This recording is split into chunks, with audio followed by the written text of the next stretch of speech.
이 세상에 존재하는 모든 만물들은 그 존재 자체로서 자신을 지으신 창조의 주 하나님을 증거합니다. 하나님께서 모든 인간들과 모든 피조물 가운데서 가장 영광을 받으셔야 하는 가장 큰 합당한 이유는 그 무엇보다도 그분이 모든 만물을 창조하신 창조의 주가 되시며 모든 만물의 주인이기 때문에 그렇습니다. 성경은 하나님께서 창조의 첫째 날에 혼돈과 흑암과 공허 가운데 있는 그 우주 한복판에 빛을 창조하셨다고 증거하고 있습니다. 그리고 둘째 날에는 물 가운데 궁창을 두셔서 궁창 위에 있는 물과 궁창 아래의 물로 나누게 하시며 그 궁창을 하늘이라 칭하시고, 셋째 날에는 하늘 아래에 있는 그 물 가운데 묻이 드러나게 하시며 그것을 땅이라 칭하시고, 그 가운데서 모든 풀과 채소와 씨에 있는 모든 각종 각양의 모든 실과들을 내라 할 때 땅이 주인님의 말씀을 따라서 그 소산을 내어 이것이 하나님의 보시기에 좋았더라 라고 증거하고 있습니다. 그래서 우리의 눈에 보이는 하늘과 땅과 바다 그리고 그 가운데 있는 모든 만물들은 스스로 존재하는 것이 아니라 자기를 지으신 이로 말미암아 존재하고 있다는 것을 그 존재 자체로서 증거를 하고 있는 것입니다. 창세로부터 보이지 아니하는 것들, 곧 하나님의 영원하신 능력과 신성이 그 지으신 모든 만물 안에 분명히 보여 알게 되나니 이러므로 저들이 핑계야치 못할지니라, 이렇게 증거하고 있는 로마서 1장 20절의 말씀처럼 모든 만물들은, 오늘도 어떤 사람들도 그것을 부인할 수 없도록 모든 만물들은 존재 자체로서 자신을 지으신 창조주 하나님을 증거하고 있는 것입니다. 나는 누구의 것입니까? 나 역시 하나님의 것입니다. 우리 가슴에 손을 얹고 한번 고백합시다. 나는 하나님의 것입니다. 믿습니까? 그런데 하나님께서 창조하신 그 역사 안에는 단지 보이는 이 창조의 역사뿐만이 아니라 그 한날 한날의 창조의 그 점진적인 단계 안에 하나님께서는 그리스도 예수 안에서 우리들이 신앙적으로 자라가야 할 신앙 성숙의 원리들을 담고 계시다고 제가 말씀을 드렸습니다.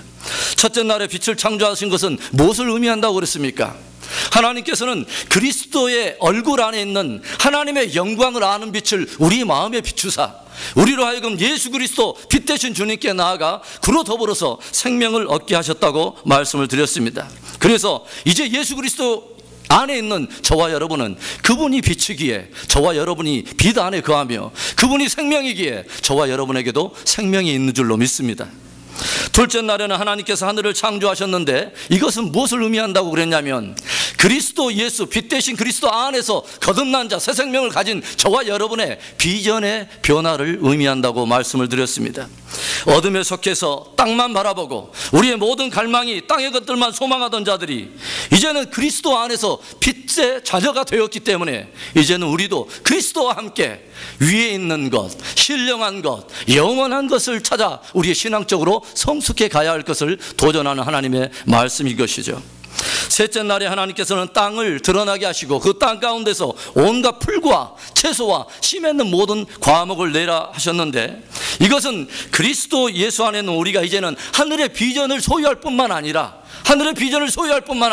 이 땅에서 살아가는 동안에도 마치 하나님께서 그 권능의 말씀으로 땅에 모든 실과를 드러날 때 땅이 소산을 내어 하나님의 영광을 드러냈듯이 동일한 하나님의 말씀을 가진 저와 여러분들이 이 세상의 삶을 살아갈 때도 말씀에 따른 열매를 맺는 삶으로 우리를 이끌어가기를 원하시는 주님의 마음이 그 안에 담겨 있는 것입니다. 그리스도 예수 안에서 빛의 자녀로 하늘의 비전을 품으며 또 말씀을 따라 풍성한 열매를 맺어서 정말 하나님 보시기에 좋은 그분의 영광이 되는 저와 여러분 될 수 있기를 주의 이름으로 축원합니다. 지난주에 이어서 오늘은 창조의 넷째 날부터 여섯째 날에 이르는 이 창조 역사와 맞물려 그 안에 담겨있는 우리들의 신앙 성숙을 위한 몇 가지 원리를 계속해서 우리 함께 나누려고 합니다. 창조 안에 담겨있는 우리들의 신앙 성숙을 위한 원리는 무엇입니까? 넷째로 세상의 빛이 되라는 것입니다. 함께 따라합시다. 세상의 빛이 되라. 14절의 말씀입니다. 하나님이 이르시되 하늘의 궁창에 광명체들이 있어 낮과 밤을 나누게 하고 그것들로 징조와 계절과 날과 해를 이루게 하라. 우리가 밤에 하늘을 보면 무엇이 보입니까? 무수하게 빛나는 별들이 보입니다. 참으로 별일이죠. 우리들의 육안으로 볼 수 있는 별들이 몇 개 정도 되는지 아십니까? 약 1,000개 정도를 우리가 볼 수가 있다고 그래요. 그런데 우리가 살고 있는 이 은하계에는 몇 개 정도의 별이 여러분 존재한다고 생각하십니까? 약 1,000억 개 정도의 별들이 존재한다고 합니다. 그러면 그 안에 1,000억 개의 별을 담고 있는 우리가 살고 있는 은하계와 같은 은하계가 온 우주 안에 몇 개 정도 있을까요? 또다시 온 우주 안에는 그 안에 1,000억 개의 별들을 담고 있는 우리가 살고 있는 은하계와 같은 그 은하계가 몇 개 있냐면 1,000억 개가 있다고 합니다. 사람이 너무 계산 속에 들어오지 않는 엄청난 개념이 들어올 때는 두 가지로 반응을 해요. 하나는 너무 놀라서 기절해서 자빠지는 것이고, 하나는 너무너무 계산에 안 들어오니까 반응을 하지 않고 그저 그러나 보다 하고 무감각하게 반응하는 거예요. 그러면 우리 믿음의 사람들은 어떻게 반응해야 합니까? 그 엄청난 우주에 빛나는 헤아릴 수 없는 광명들을 보면서 저와 여러분들은 어떻게 반응해야 합니까? 가르쳐드려요? 두 손을 이렇게 앞으로 내십시오. 제가 그 반응을 어떻게 해야 되는지 가르쳐드리겠습니다. 그리고 이렇게 감동하면서 주님 앞에 고백드리는 거예요. 함께 고백합시다. 주님의 높고 위대하심을 내 영혼이 찬양하네. 주님의 높고 위대하심을 내 영혼이 찬양하네. 한 번 더. 주님의 높고 위대하심을 내 영혼이 찬양하네.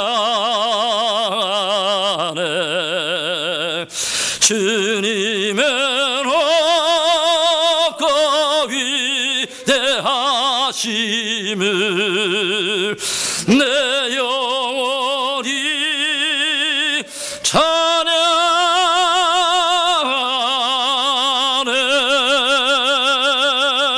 우리 하나님께 영광의 박수 우리 한번 올려드립시다. 이렇게 반응하는 거예요. 네.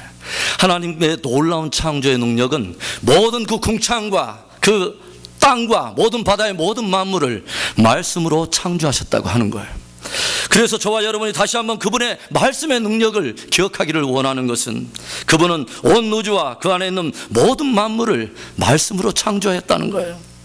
아무것도 없는 가운데서 마치 있는 것처럼 불러내시는 그 권능의 말씀이 선포될 때마다 그분의 명령 자체가 바로 존재 명령이기에 모든 만물이 주님의 권능의 말씀 앞에 모두가 즉시로 순종하여 즉시로 존재하며 자기를 지으신 그 하나님을 드러내기 시작했다고 하는 것이죠. 주님의 말씀이 얼마나 그 권능이 있던지, 창세 때 빛이 있으라 궁창에 별이 있으라 했던 그 권능의 말씀이 얼마나 능력이 있기에 수천 년이 지난 오늘까지도 모든 만물은 그 권능의 창세 때 주께서 선포하신 그 존재 명령에 다 순종하여 지금 이 시간까지 변함없이 한치 오차 없이 오늘도 운행되고 있는 것입니다. 그래서 우리들은 하늘의 광명들을 보면서 어떻게 생각해요?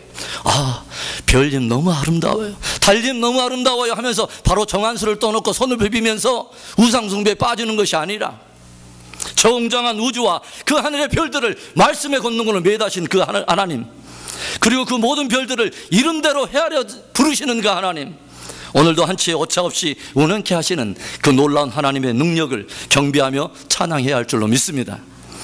그렇다면 이 창조의 넷째 날에 하늘의 광명체들과 숱한 별들을 창조하신 그 빛을 창조하신 그 원리 안에 들어있는 우리 신앙 성숙을 위한 원리는 무엇일까요? 그것은 우리로 세상의 빛이 되라는 것입니다. 세상의 빛으로 살라, 이것이 바로 창조의 넷째 날에 두신 신앙 성숙을 위한 원리가 되는 것이죠. 우리 함께 1장 15절의 말씀을 봅니다. 함께 읽습니다.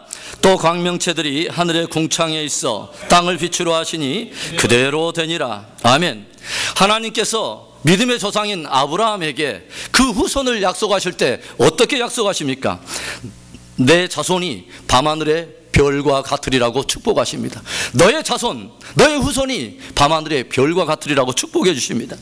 수많은 믿음의 자녀들을 약속하면서 마치 하늘에 수많은 광명체들이 하늘에서 땅을 비추듯이 믿음의 후사들이 하늘의 비전을 가진 자들이 이 땅의 영광의 주 예수 그리스도의 빛을 비추면서 세상에 빛이 되리라 축복하신 것입니다. 광명체들의 가장 중요한 역할이 여러분 무엇인지 아십니까? 하늘에 왜 하나님께서 해와 달과 별들을 지으셨습니까? 광명체의 가장 중요한 역할이 무엇입니까? 그것은 이 땅을 비추는 거예요. 해와 달과 별들은 그 모두가 이 땅을 비추어서 사람들로 낮과 밤을 알게 하시고 또 사계절이 흘러가는 것을 알게 하시고 또 많은 시대의 징조가 되기도 한다고 성경은 말을 하고 있어요. 그 옛날에 항해하는 모든 배들은 무엇을 보면서 길을 잡았습니까? 밤하늘에 별자리를 보면서 별을 보면서 나아갈 길을 발견한 것이죠. 그런가 하면 예수님의 초림 때에도 동방에 있는 그 멀리 있는 참된 예배자들을 예수 그리스도 초림의 그 영광 속에 인도하신 것이 무엇입니까? 바로 별입니다. 하나님의 자녀들 역시 이 땅을 비추어서 세상에 빛이 되고 또 그들에게 진리를 알려주고 그들로 주님의 영광을 알게 하는 별과 같은 존재가 되기를 원하는 하나님의 기대가 그 안에 담겨 있는 것입니다. 마태복음 5장 우리 14절부터 16절의 말씀 잘 알고 있는 말씀이죠. 함께 읽습니다. 너희는 세상의 빛이라. 산 위에 있는 동네가 숨겨지지 못할 것이요 사람의 등불을 켜서 말 아래 두지 아니하고 등경 위에 두나니 이러므로 집안 모든 사람에게 비치느니라. 이같이 너희 빛이 사람 앞에 비치게 하여 그들로 너희 착한 행실을 보고 하늘에 계신 너희 아버지께 영광을 돌리게 하라. 아멘. 역사에 가장 어두울 때마다, 역사가 가장 어두울 때마다 얼마나 수많은 믿음의 사람들이 자신의 삶을 불태우며 진리의 불을 밝혔습니까? 역사가 갈 길을 잃고 방황할 때마다 얼마나 추억과 같은 그 믿음의 사람들이 자신의 혼신의 그 인생을 불태워가면서 등대에 불을 밝히며 세상에 갈 길을 제시했습니까? 오늘 주님은 다시 한번 이 세대의 교회와 모든 성도들에게 세상의 빛으로 살라고 우리를 도전하시는 것입니다. 특별히 마지막 세대는 가장 영적으로 어두운 세대가 될 것을 주님이 친히 경고하시고 성경이 또 경고하고 있는 말씀입니다. 수많은 교회와 성도들이 또 주의 종들이 타락할 것과 비진리와 그리고 수많은 큰 미혹이 있게 될 것을 성경은 경고하고 있는 것이죠. 지금으로부터 2600년 전에 역사가 맞이할 다가올 엄청난 환란과 어둠의 시대를 예언했던 다니엘이 역사 그 흑암이 가장 심연에 깊어가는 그 장래에 찾아올 그 환란의 한 복판에서 그 어둠과 함께 바라본 놀라운 사람들이 있었어요. 별과 같은 존재들이 있어요. 수많은 별들을 봅니다. 어떤 별들입니까? 다니엘서 12장 3절의 말씀입니다. 지혜 있는 자는 궁창의 빛과 같이 빛날 것이요 많은 사람을 옳은 대로 돌아오게 하는 자는 별과 같이 영원토록 빛나리라. 다니엘은 그 역사의 마지막에 작정되어 있는 환란의 시대, 역사가 가장 그 흑암 가운데 들어가는 어두운 시대에 그 어둠 속에서 찬란한 빛을 발하는 별들을 보고 있습니다. 어떤 별들입니까? 많은 사람들을 옳은 대로 돌아오게 하는 그 많은 사람들, 지혜가 있어서 많은 사람들을 옳은 대로 돌아오게 하여 그들로 믿어 영생을 얻게 하는 주옥과 같은 하늘의 진정한 별들, 하나님이 기억하는 궁창의 빛들을 보고 있는 것입니다. 그래서 마지막 시대는 진짜 스타들, 오늘날 같이 아이돌 이런 스타들이 아니에요. 하나님이 정말 창세로부터 모든 선지자들 통해서 예언하는 마지막 시대에 나타나 모든 역사의 주류를 하나님께로 돌이킬 놀라운 영적인 스타들, 진정한 하늘의 스타들, 이 스타들이 역사 속에 드러날 것을 성경은 예언하고 있는 것입니다. 저와 여러분이 그리고 은혜 비전교회가 정말 하나님이 기대하는 궁창의 빛이요 영원토록 빛나는 그 별이 되어서 세상의 빛이 되어 수많은 영혼들을 주님께로 돌이키는 영광의 통로요 축복의 통로로 쓰임받는 은혜가 있기를 주님의 이름으로 축원합니다. 창조 안에 담겨진 우리들의 신앙 성숙을 위한 원리, 다섯 번째는 예수 생명으로 번성케 하며 충만케 하라는 거예요. 한번 따라합시다. 예수 생명으로 번성하며 충만케 하라. 20절과 21절의 말씀을 보겠습니다. 함께 읽습니다. 하나님이 이르시되 물들은 생물을 번성케 하라. 땅 위에 하늘의 궁창에는 새가 나르라 하시고 하나님이 큰 바다 짐승들과 물에서 번성하여 움직이는 모든 생물을 그 종류대로, 날개 있는 모든 새를 그 종류대로 창조하시니 하나님이 보시기에 좋았더라. 아멘. 하나님께서는 그리스도의 생명을 가진 저와 여러분들이 우리의 삶의 현장에서 세상에 빛된 삶을 살기를 원할 뿐만 아니라 이제는 그 생명을 가지고 이웃과 세상과 열방과 민족에 나가는 선교적인 삶으로 우리를 도전하시는 거예요. 그래서 온 민족과 나라와 열방 가운데 예수 생명이 번성케 되며 예수 생명으로 생육하며 예수 생명으로 충만케 되기를 주님은 기대하시는 거예요. 모든 각기 종류대로 새가 나르고 바다에 그 생물이 번성케 하라 했던 그 하나님은 모든 족속과 나라와 방언 가운데서 주님께서 족속대로 방언대로 모든 민족대로 예수 생명으로 생육하며 번성하며 충만케 되기를 주님은 기대하시는 것입니다. 예수 그리스도가 여러분 생명인 것을 믿습니까? 그 생명이 오늘 여러분 안에 있습니까? 생명이 있는 자는요 반드시 생명을 잉태하게 되어 있습니다. 이웃과 세상이 복음을 듣고 살게 해야 하는 거예요. 예수님께서 이 땅 가운데 오셔서 그분이 행하신 모든 일들과 가르치셨던 모든 가르침의 내용을 담고 있는 사복음서는 그 모두가 선교 명령으로 예수님의 지상 명령으로 끝을 맺고 있어요. 그 말이 무엇을 의미하는 것일까요? 진짜 복음을 듣고 예수를 믿어 구원을 얻은 자, 진짜 복음을 그 안에 가지고 생명을 가진 자마다 피할 수 없는 하나님이 선교적인 명령으로 부르시고 있다는 거예요. 선교적인 삶으로 우리를 도전하고 있다는 거예요. 그래서 우리는 예수 그리스도가 우리 안에 있다고 하는 그것을 고백하는 사람들마다 주께서 주시는 유언과 같은 선교 명령에서 피해서도 안 되고 피할 수도 없는 것을 말하는 것이에요. 우리가 너무도 잘 알고 있는 말씀, 마태복음 28장 19절과 20절 말씀, 너무도 이제는 너무도 많이 들어서 너무도 많이 외워서 달아져 있는 이 말씀을 다시 한번 오늘 우리의 심령밭에 새기는 마음으로 우리 한번 다시 한번 읽겠습니다. 시작. 그러므로 너희는 가서 모든 민족을 제자로 삼아 아버지와 아들과 성령의 이름으로 세례를 베풀고 내가 너희에게 분부한 모든 것을 가르쳐 지키게 하라. 볼지어다 내가 세상 끝날까지 너희와 항상 함께 있으리라 하시니라.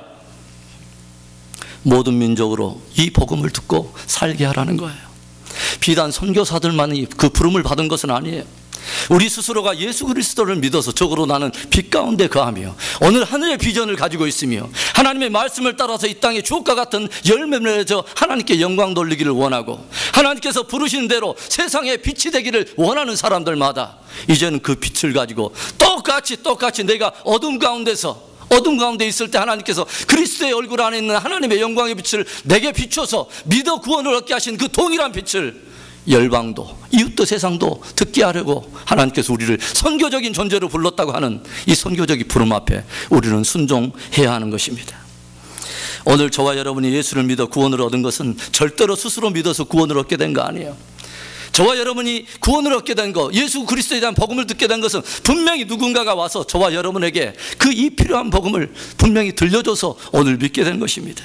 저절로 된 것이 아니에요. 누군가가 굳이 와서 꼭 복음을 전해야 그것을 듣고 믿는 자가 구원을 얻게 하신 것이 사람 보기에는 굉장히 미련하고 어리석어 보이지만 이것이 하나님께로부터 났다고 하는 거 여러분 아십니까? 고린도전서 1장 21절의 말씀을 우리 함께 읽어봅니다. 하나님의 지혜에 있어서는 이 세상이 자기 지혜로 하나님을 알지 못하므로 하나님께서 전도에 미련한 것으로 믿는 자들을 구원하시기를 기뻐하셨도다. 아멘. 하나님께서 무엇을 기뻐하셨다고요? 이 세상에 어떤 사람도 스스로 하나님을 알아서 저절로 믿어서 구원을 얻을 자는 한 사람도 없다는 거예요.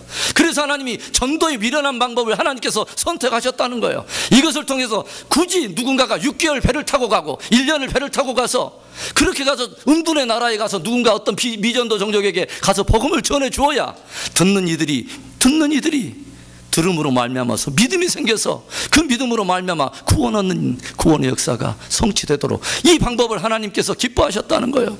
그래서 전도가 선교가 사람의 방법이 아니라 하나님께로부터 난 하나님의 지혜요 하나님의 방법이라는 거예요. 종종 어떤 분들은 그런 말씀 하시는 분들이 있어요. 때가 되면 다 알아서 믿겠죠. 우리가 안 해도 하나님은 전능하시잖아요. 다 알아서 하실 거예요. 제가 분명히 말씀드립니다. 가서 전하지 않으면 한 사람도 믿을 사람은 없습니다. 어떤 분이 물어요. 꼭 가야 돼요. 꼭 가서 전해야 돼요. 제가 확실히 말씀드립니다. 꼭 가야 합니다. 그리고 꼭 가서 전해야 합니다. 옆에 사람에게 그렇게 인사합시다. 꼭 가야 합니다. 그럴 때는 꼭 할 때 이 주름을 눈 쪽으로 딱 집중을 해서 인사해 주세요. 다시 한번 꼭 가야 됩니다. 그래서 예수님도 오셨잖아요. 그래서 예수님도 오셨잖아요. 전능하신 하나님이지만 그분이 직접 오셨잖아요. 그리고 우리에게 직접 들려주셨잖아요. 갈릴리의 그 초라한 어부들에게 직접 귀에 똑똑하게 그 듣고 영생을 얻도록 들려주셨잖아요.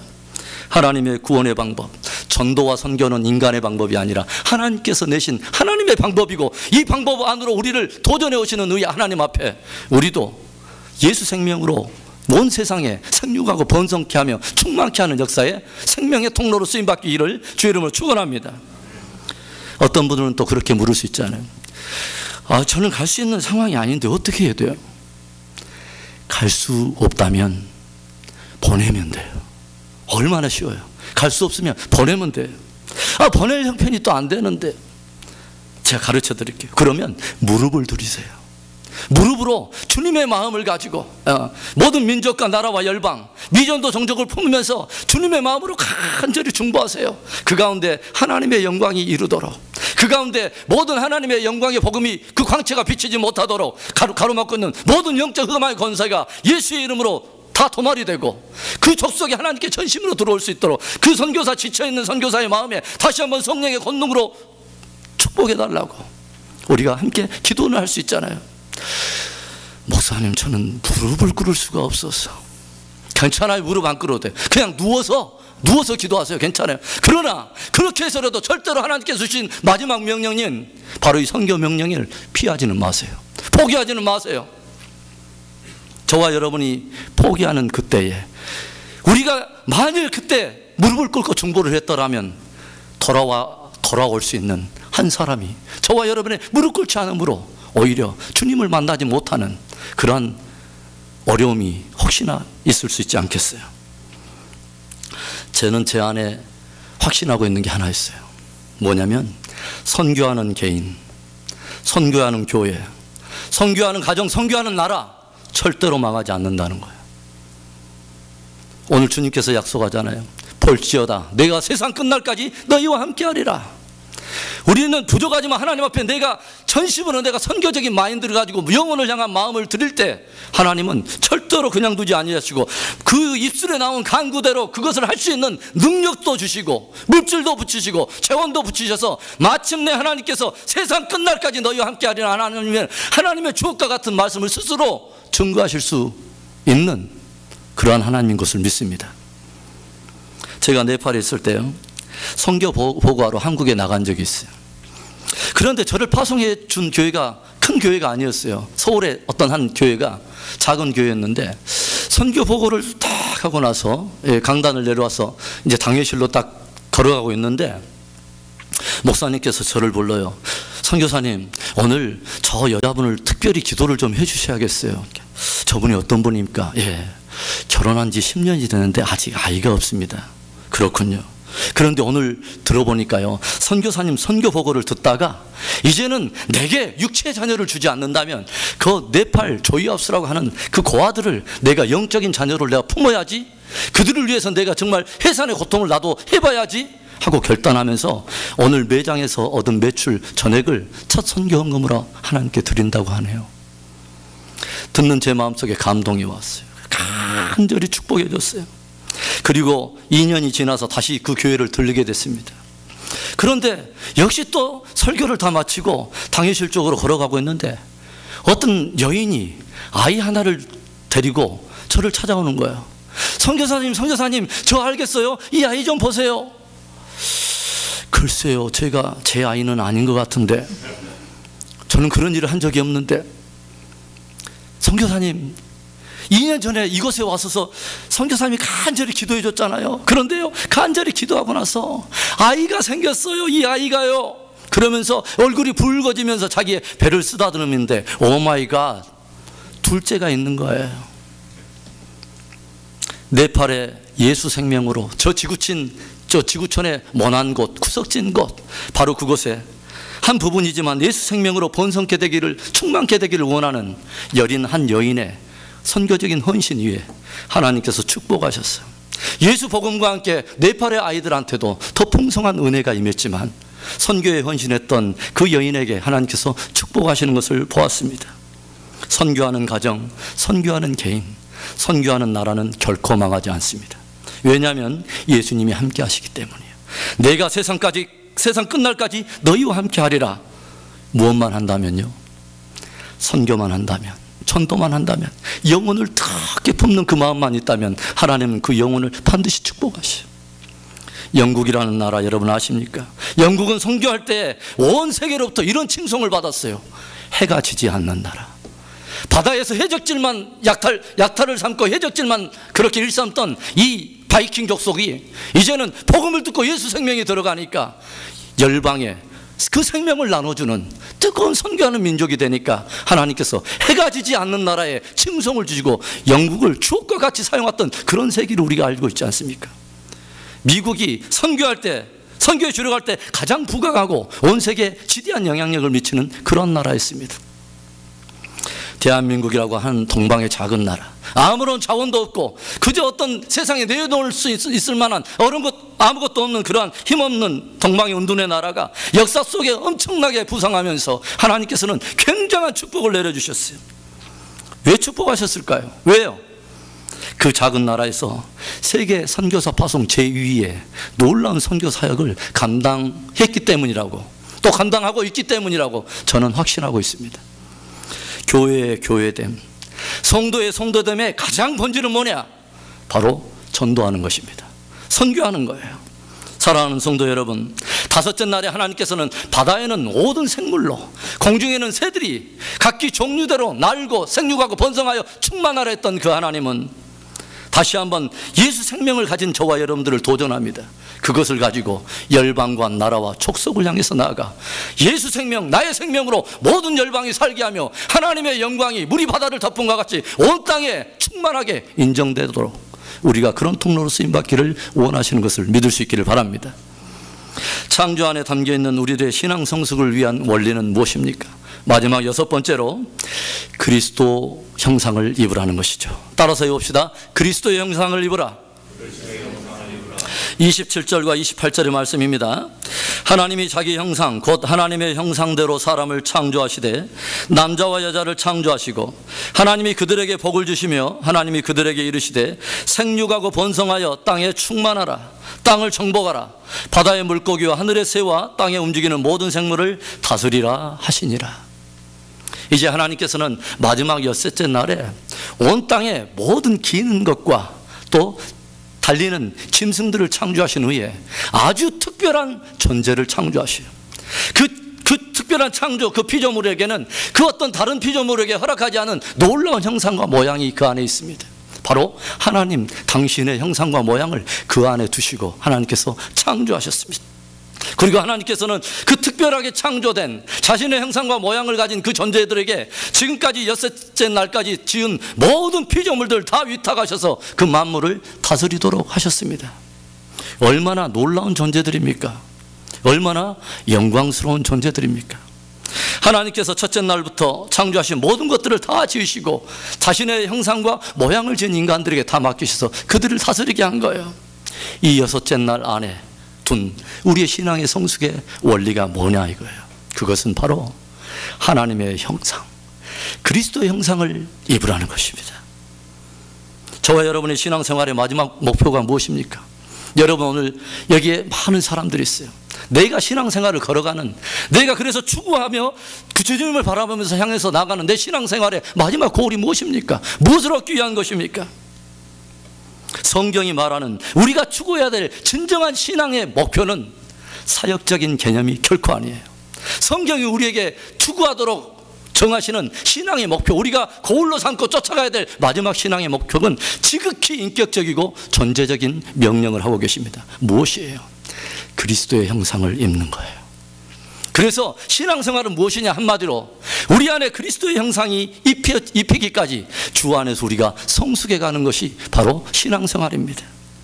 주님이 저와 여러분에게 기대하는 것은 무엇을 했느냐, 얼마나 많이 했느냐, how much, doing의 문제를 다루고 있지 않아요. 주님은 저와 여러분들에게 어떤 것을 묻느냐, being의 문제를 다뤄요. 어떤 존재이냐, 어떤 사람이냐를 주님은 묻는 거예요. 우리가 예수님의 입술로부터 친히 듣게 되는 엄중한 경고와 같은 말씀 하나를 우리는 잘 알고 있지 않습니까? 그날에 많은 이들이 와서 내게 말하기를, 주여, 내가 주의 이름으로 내가 귀신을 쫓아내지 아니하였나이까? 내가 주의 이름으로 병든 자를 내가 일으키지 아니하였나이까? 주여, 내가 주의 이름으로 많은 기사와 이적을 행하지 아니하였나이까? 그러나 그날에 내게 와서 그 말을 하는 사람들 중에 나로부터 이런 말을 들을 자들이 있으리라. 어떤 말을 들을 자들이 있다는 것이에요? 내가 진실로 이르기를, 내가 너희를 알지 못하노라. 불법을 행하는 자들아, 내게서 떠나가라. 주님은 사역을 금하시는 분이 아니에요. 그런 일을 행하는 것을 싫어하시는 분이 아니에요. 다만 주님은 어떤 존재로서 그 일을 했는가를 묻는 거예요. 어떤 사람으로서 그 일을 했는가를 우리에게, 오히려 주님은 더 그것에 관심이 있는 거예요. 왜냐하면 우리가 하는 모든 일들과 모든 사역은 존재로부터 흘러나오기 때문에 그렇습니다. 하나님의 창조 역사 안에는요, 하나님의 갈망이 있어요. 여러분, 창조를 그냥 첫째 날, 둘째 날, 셋째 날 이렇게 어떤 공식처럼 이렇게 창조하신 그런 단순한 역사들이 아니에요. 창조 안에는, 그 역사는 하나님이 정말 이루기를 원한 하나님의 갈망이 그 안에 담겨 있어요. 그게 뭔지 아십니까? 하나님은 당신의 형상과 모양을 가진 특별한 존재와 더불어서 영원토록 거하며 모든 만물을 함께 다스리기를 원하는 것이 하나님의 갈망의 핵심이에요. 창조 첫째 날부터 여섯째 날까지 모든 만물을 다 창조하신 후에 특별한 존재에게 모든 것을 맡기셔서 위탁해서 함께 다스리기를 원했던 것, 그것이 바로 하나님의 갈망이에요. 그러나 아담과 하와의 범죄 때문에 그들은 에덴 동산에서 쫓겨나고 말았습니다. 하나님과의 친밀함이 깨져버렸어요. 동산에 걸어오시는 하나님의 발걸음을 듣고 이전에는 그렇게 친밀함 속에 살았던, 구약에 보면은 죄로 말미암아서 생겨난 것이 뭡니까? 제단입니다. 바로 제사를 통해서 하나님 앞에 나갈 수밖에 없는 이 제단. 그러나 유일하게 인류 역사 가운데 성소가 필요 없는, 성소가 없었던 무성소 시대가 있었다면 유일하게 에덴 동산 하나예요. 하나님과 얼굴과 얼굴을 맞대어 보면서 하나님의 영광을 친히 눈으로 목격했던 아담과 하와. 그러나 하나님의 음성을 들으면서 이들은 피하고 말았습니다. 친밀함이 깨진 것을 말하죠. 죄는 하나님과의 친밀함을 깨버리는 거예요. 그런가 하면 그들 안에 두신 하나님의 형상과 모양이 왜곡되어 버렸어요. 그래서 하나님의 형상과 모양으로 창조받은 인간들이 고작 해낸 생각이 뭐예요? 나는 원숭이 후손인가 봐. 나는 아메바가 진화해서 그런 진화의 어떤 결과물인가 봐. 스스로 왜곡된 자상을 갖게 되고 말았습니다. 이제는 열방을 다스리라, 민족을 다스리라, 모든 피조물을 다스려야 했던 이 다스림의 명령조차 깨져버리고 오히려 다스려야 될 그 피조물에 굴복하면서 우상을 숭배하고 나무 아래에서 절하고 이런 잘못된 열매를 맺고 말았습니다.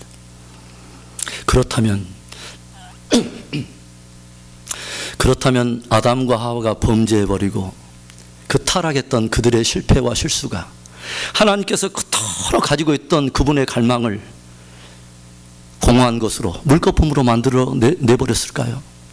아닙니다. 하나님은 당신의 형상과 모양을 가진 특별한 존재와 더불어서 영원토록 거하며 만물을 다스리기를 원했던 이 갈망을 이뤄내기 위해서, 깨져버리고 왜곡된 것을 다시 회복하기 위해서 주님은 결정하십니다. 하나밖에 없는 아들을 내어주시기로 결정한 거예요. 하나밖에 없는 아들을 내어서라도 하나님은 자신의 그 갈망, 자신의 형상과 모양을 가진 우리들과 함께 더불어서 함께 거하면서 영원토록 만물을 다스리는 그분의 그 추억과 같은 그 갈망을 반드시 성취하기를 원하신 거예요. 십자가로 말미암아서 다 깨져버려 왜곡되고 일그러져버린 우리들 안에 다시 한번 하나님의 형상을 빚어내사 우리로 하여금 휘장 가운데 산길을 새롭게 열어내사 아버지 앞에 다시 친밀한 가운데 나아가 국률의 보좌 앞에 나아가 때를 따라 우리를 돕는 은혜를 따라서 주님 앞에 간절히 기도할 수 있는 국률의 보좌를 여시고 친밀함을 회복해 내셨어요. 그리고 우리는 요한계시록이라고 하는 성경의 가장 저 뒷부분에 있는 한 책에서 마침내 하나님께서 당신의 형상을 가진 자와 함께 열방을 다스리고 민족을 다스리고 모든 만물을 다스리는 그분의 갈망의 성취를 보게 됩니다. 요한계시록 20장 6절의 말씀입니다. 우리 한 목소리로 읽습니다. 이 첫째 부활에 참여한 자들은 복이 있고 거룩하도다. 둘째 사망이 그들을 다스리는 권세가 없고 도리어 그들이 하나님과 그리스도의 제사장이 되어 1000년 동안 그리스도와 더불어 왕노릇하리라. 할렐루야. 하나님께서 당신의 아들을 내어주심으로 십자가의 그 보혈의 사랑으로 그 안에 당신의 형상을 회복한 자들과 함께 주님은 창세전부터 그분이 그렇게 갈망하기를 갈망했던 당신의 형상과 모양을 가진 자들과 더불어 영원토록 거하며 민족과 나라 모든 피조물을 다스리는 마침내 그분의 갈망을 성취해 내시고야 마시는 그런 하나님이세요. 저와 여러분이 그분 앞에 어떤 존재이기에, 저와 여러분이 그분 앞에 어떤 무게를 가지고 있기에 주님은 당신의 하나밖에 없는 아들을 내어서까지도 다시 한번 깨어지고 상아지고 일그러지고 그 누구도 관심 두지 않는, 어떨 때는 내 스스로 나를 봐도 너무도 소망이 없고 절망이 없어 보이는 나를 다시 회복시키고 마치 주님의 친밀함 가운데 회복시켜서 마지막 그날까지 열방을 다스리고 모든 피조물을 다스리는 그 영광의 그 갈망의 성취의 그날까지 저와 여러분들을 주님께서 견고하게 붙드실 것을 믿습니다. 사랑하는 성도 여러분, 예수 그리스도가 여러분 마음에 계십니까? 예수 그리스도를 영접하셨습니까? 그렇다면 주님의 그 말씀처럼 하늘의 비전을 가진 자로서 이 땅에 빛된 삶을 살 수 있기를 바랍니다.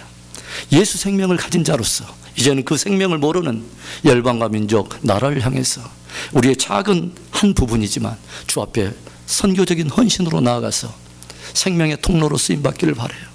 그리고 마지막 우리의 모든 인생이 끝나는 날까지 주 예수 그리스도의 형상이 우리 안에 입혀질 때까지 주님의 은혜 속에 계속 성숙해가는 복된 저와 여러분, 우리 은혜 비전교회 될 수 있기를 주의 이름으로 축원합니다. 기도하겠습니다.